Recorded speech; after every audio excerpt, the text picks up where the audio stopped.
I remember training my first class. I studied the night before. I had been studying for weeks. And that morning that I was getting ready to go and train the class, I got into my car, but I had worked myself up so much that I had to pull over to the side of the road and throw up.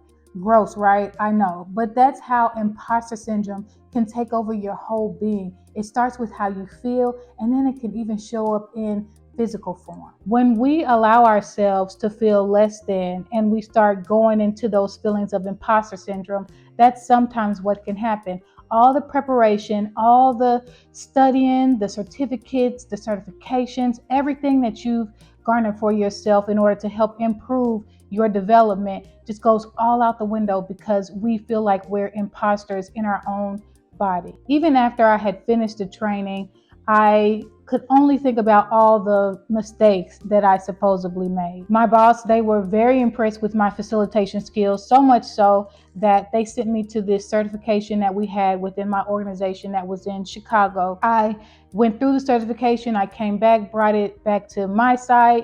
I was certified in order to facilitate it for other people. And they flew me back and forth for months to help certify the rest of the organization. I helped onboard colleagues from Latin America and Asia Pacific. It was very much so an honor, but every time I got on that plane, I felt like I was not the one. I wasn't the right one. I felt like there was somebody who could do this a lot better. Like, what were these people seeing in me? As soon as I get there, they're going to be like, hey, this is not for you. You need to go home. And I felt that way every single time. I must have facilitated that certification 10, 15, 20 times, but every single time I felt that way. It's such a horrible feeling to feel like you are an imposter within your own body. You know, I'm not trying to toot my own horn, but I want to just show you how we bring ourselves down when our career continues to excel. From there, a previous boss that I had created a position for me to continue to onboard facilitators within this program for all of North America. At that time, I was a training manager and was overseeing the few facilitators that I had. But now I was a training manager and overseeing all of North America for this onboarding certification. Even though this position was created for me, I still didn't know what my manager at the time saw in me to continue wanting to elevate me within the organization. And have you ever felt that way? Asking yourself, why am I here? They're going to find out any moment now that I shouldn't be here. You're even embarrassed to walk through the door. That feeling is so real. Even though what we think is going to happen doesn't actually happen, the feeling overtakes us and makes us make mistakes during our presentation. Well, hi, I'm Lauren Janae, the corporate coach, and today we're going to be talking about imposter syndrome.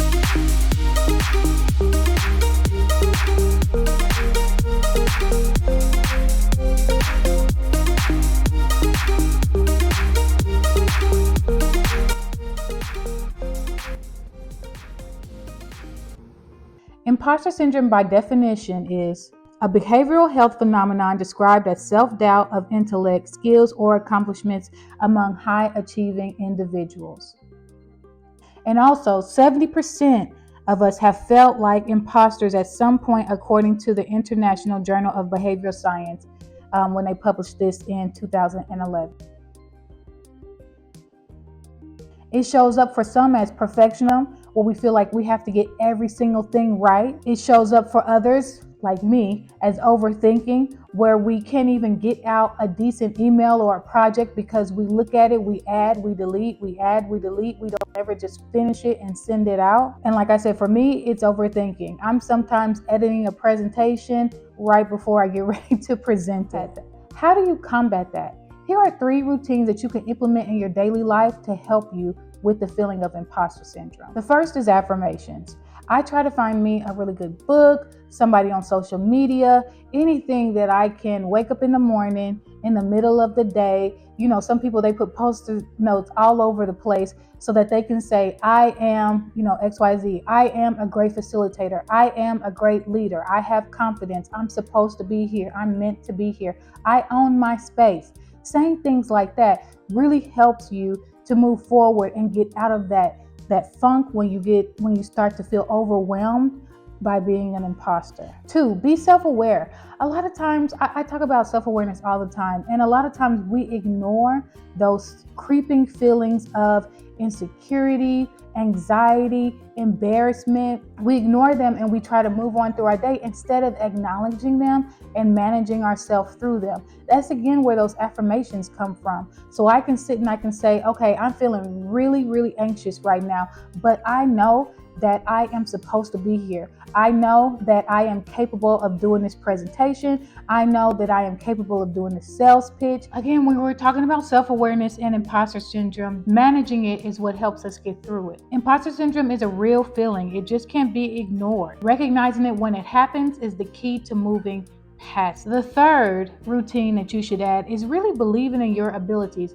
And I know these are like say affirmations, be self-aware, believe in your abilities, but they truly are things that can help you when imposter syndrome hits, because imposter syndrome can really, for some people, it freezes them. I've seen it. And for others, it sends them into this downward spiral of depression because they just do not believe in their own abilities. You are there, own your space, believe in yourself. You're in that position for a reason. Your abilities are what make you shine. Your intellect and your thought process is what keeps you there. And who you are is what will get you to the next level. The most important of these three to me is being self-aware, because if you don't even acknowledge those feelings when they are happening, then it's going to be really hard for you to manage yourself through them. A lot of times those feelings are irrational. I'm not saying that they're not real, but they can be irrational and they can cause us to crash and burn because they can be so overwhelming. The sense of anxiety, the sense of fear, all of those different things can truly make you feel like you're not worthy of the position that you're in. But if you implement these three changes into your life, saying affirmations, increasing your self-awareness, and believing in your own abilities, it truly is going to help you and push you further in your career when you start to feel these different types of ways. I hope you enjoyed this talk on imposter syndrome. It's something that I've dealt with. Be sure to follow, share, and turn on post notifications. And please follow for more leadership tips like this. Thanks for watching.